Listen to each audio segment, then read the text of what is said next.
everyone, Jess here. Remember, if you want to access more exclusive content, make sure to subscribe to our free newsletter. Today, I'm joined with Ann Cederhall, consultant at LeapShift. Thank you so much for joining me today, Ann. Thank you for having me. It's lovely to see you, Jess.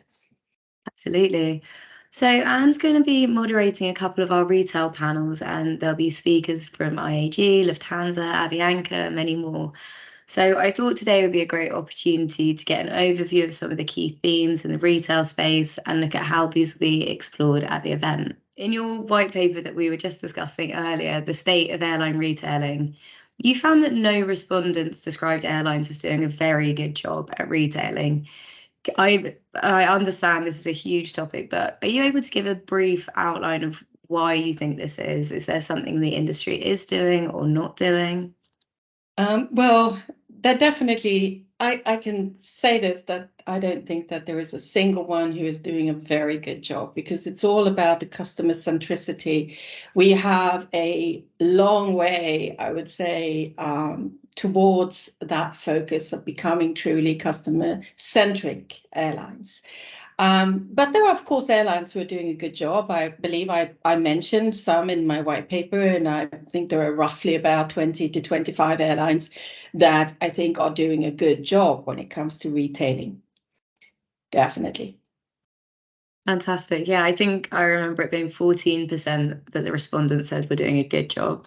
So perhaps if I come at that from a slightly different angle, what do you think should be prioritized when we're trying to improve the retail offering? The main problems, as I see it, for airlines is that they typically e-commerce is not really their focus. So the e-commerce, the app, everything digital. I mean, when I say e-commerce, the whole digital platform. And one problem that, and I'm not talking about the big guys, because the big guys should have the money and the resources, but I would say the medium-sized airlines, and actually some of the big guys as well, but and definitely smaller, is that they are typically using the e-commerce that comes along with a PSS. And that means that they're using a product that is there for everyone, and they get, well, it's difficult to get prioritization of what you want to do. Literally, you don't control your own digital platform. Your PSS is doing that for you. And I see this as quite a problem. This is a problem in the digital world. That goes sort of hand in hand with something that I highlight a lot. And I say that you need, as an airline, control your API. You need to control and have a distribution platform. And sadly, there are so many airlines that don't even have an API. And of course, the low-cost airlines do. I mean, they're sort of built on web distribution. So I'm not talking about them, but I think that this is a problem. And if we're going into the sort of the other problems here, is that so many airlines I talk to, they say, we have no time for innovation. We have no time to look at products. We have no time to suss out what the trends are. There is nobody in our organization that can do that. So it's the size of the airlines, and it's the priorities of the airline. And then I would say that you need to have a good base knowledge in the organization as well, and transfers of knowledge is something I'm very passionate about, that I think is very important. So I think these are all the sort of roadblocks, so to speak, to truly become, to excel in this area. Fantastic, thank you. That's a really interesting perspective. And what are some of the emerging retail trends that you're going to be looking out for at the event?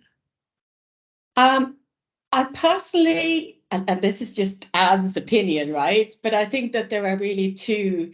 Well, of course, there are many drivers of change, but I particularly focused on shopping and payment.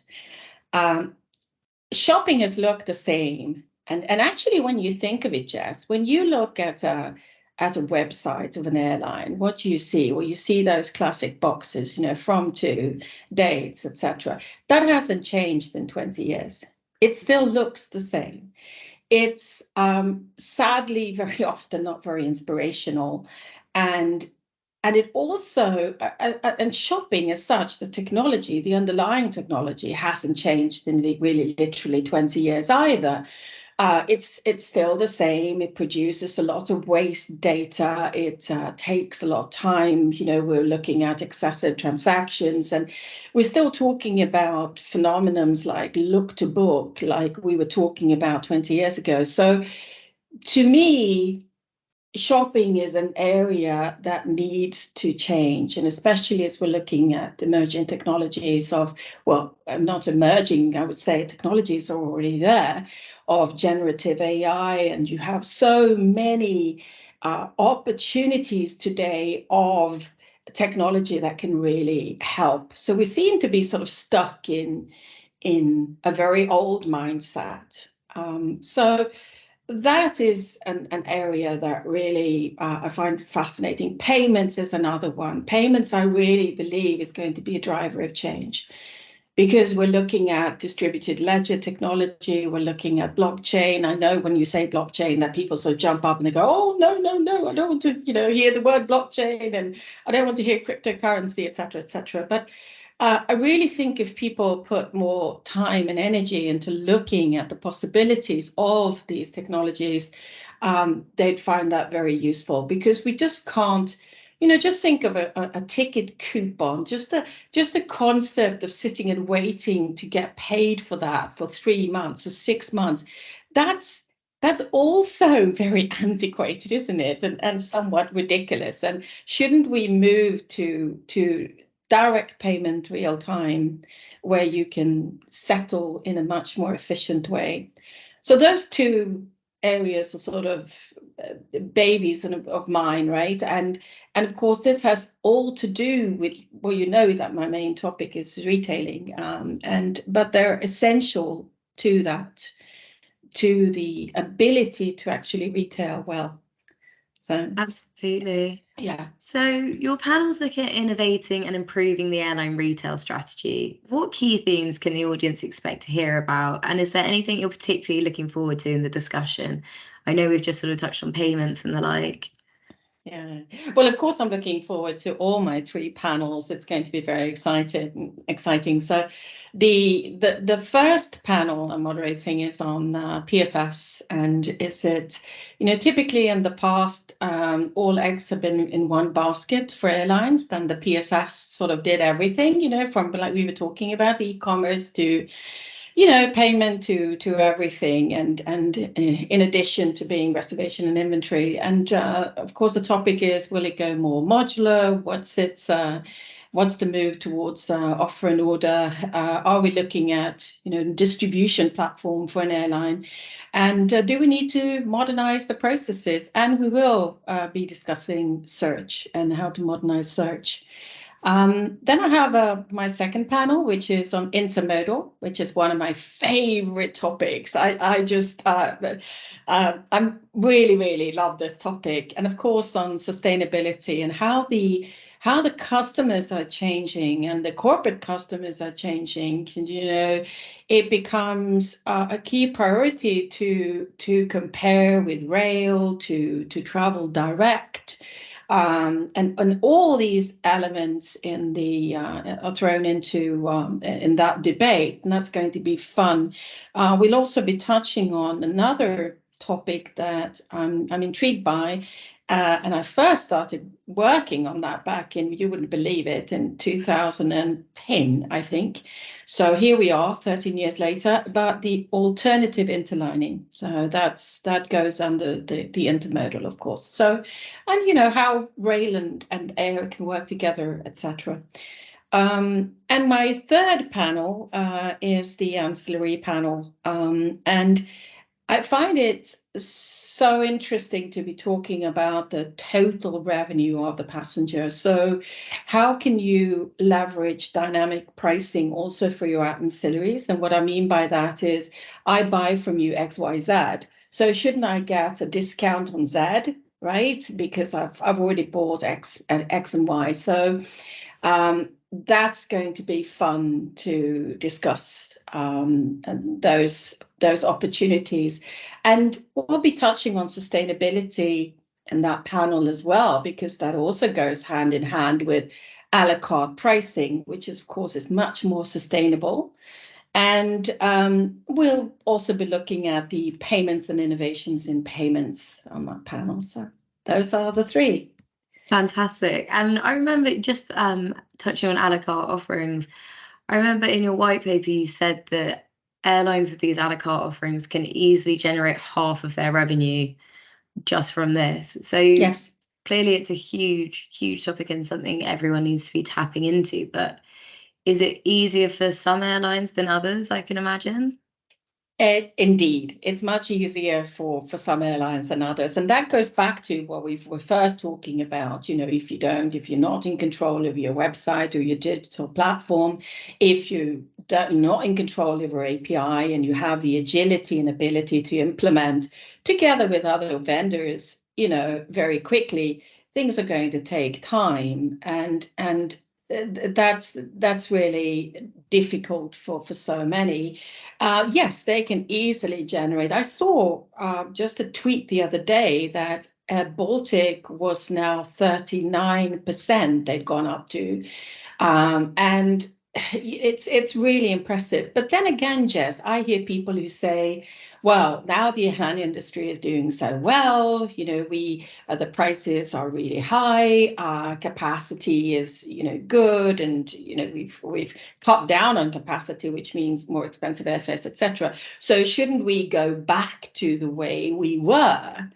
And is this really important? And this is what I'm hoping in the panels to address and discuss. Should we just sort of say, oh, everything's fine and peaches and cream, and let's just go back to how it was? But clearly we can see that, and actually when you look at operating margin of airlines who are doing really well.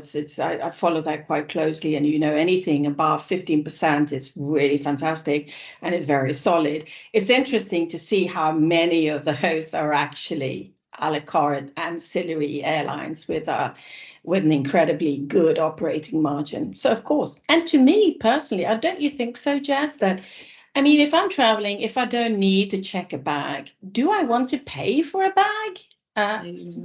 No, I don't. So it's not that I'm necessarily cheap, but I just don't want to pay for stuff that I'm not using. And from a sustainability aspect, isn't it so much better that we know if you're going to check a bag or not? And the same, of course, with anything that is purchased on board. Of course, and I imagine that links back into the idea of personalization and how much everyone has become accustomed, not just within the industry, but sort of wider world. We're used to have everything as we want it and sort of tailor-made. So Yes. I guess that a la carte works with that in that you can build that yourself. And I can imagine there's a sort of element of AI to be touched on in there as well. And even better, I mean, if I fly, like I can't remember who said this, but you know, I've flown this airline. I know it was a discussion I was having with Simtex on virtual SIM cards, on eSIMs, and just imagine how you can bundle, and you know, Simtex was saying, oh, I can fly 100 times and still they don't get what I actually want. Why don't they just send me an offer that here you are, you know, and you typically buy XYZ. So here is a nice bundle with XYZ and maybe some sort of promotional code for trying out some other product that you haven't bought. And just the opportunities and the possibilities. And And what it's all about is psychology, because then just I feel seen, I feel recognized by the airline. So my love for the airline is going to grow, right? So my attachment and all. So there are so many factors in this that I think are very, very valuable. And again, the opportunities are huge of what you can do with personalization. And I just gave you an example of what you can do. Absolutely. So yeah, these sessions sound packed with insight. And just briefly before we move on, I think you mentioned the idea of some of these airlines wanting to go back. And I imagine there's a really interesting almost paradox in they want to go back, but there's a level of innovation. I can't imagine they just want to go straight back and leave it there. So I'd be really interested to hear how they think about that. Yeah, it is really interesting. But again, I mean, if you let's say you fly in a monopoly, right, and you maybe you get subsidized, right? I mean, there are so many aspects where you have a really small market that you feel comfortable with. But the thing is that maybe someone will move in, and maybe I think it's all about customer centricity. What is the customer looking at from you? How do you build a relationship with the customer? On one hand, we seem to be obsessed with loyalty, but do we actually do what it takes to build and grow, like I said, that love, that loyalty, that attachment? Are we good at that? I would say generally no. And that loops very nicely back to the very beginning of our discussion on customer centricity, where you said airlines just aren't doing it enough. No. So when it comes to World Aviation Festival, how do you think the event helps to catalyze innovation in retail? Well, that actually also goes back to what we were talking about at the very beginning, because I said airlines keep, when I talk to airlines, I say, oh, have you actually looked at this company for, let's say, distressed inventory? Have you had, no, there's no time. We never have any time. There are always, some sort of ongoing fire we have to deal with, and we just haven't got time, and we haven't got an allocated person who looks into this. So, of course, and what I really like about Aviation Festival is that you have well, of course, it's huge, but you have some really good opportunities for good conversations. And I think the topics are really interesting. It's not just, promotional, blah, blah, blah. It's actually, here is the journey and what you need to, the world is not black or white. It tends to be sort of gray. So I think that's, if you never have time for anything, I think it's a good opportunity to go there and take a look at what's happening. I mean, there are loads of vendors there as well. And from the discussions to sort of try to prioritize what would be important to you. Right? Fantastic. Well, I'm so looking forward to seeing some of your sessions there. And thank you so much for speaking with me today. It's been a pleasure, Jess. Looking forward to seeing you in Lisbon.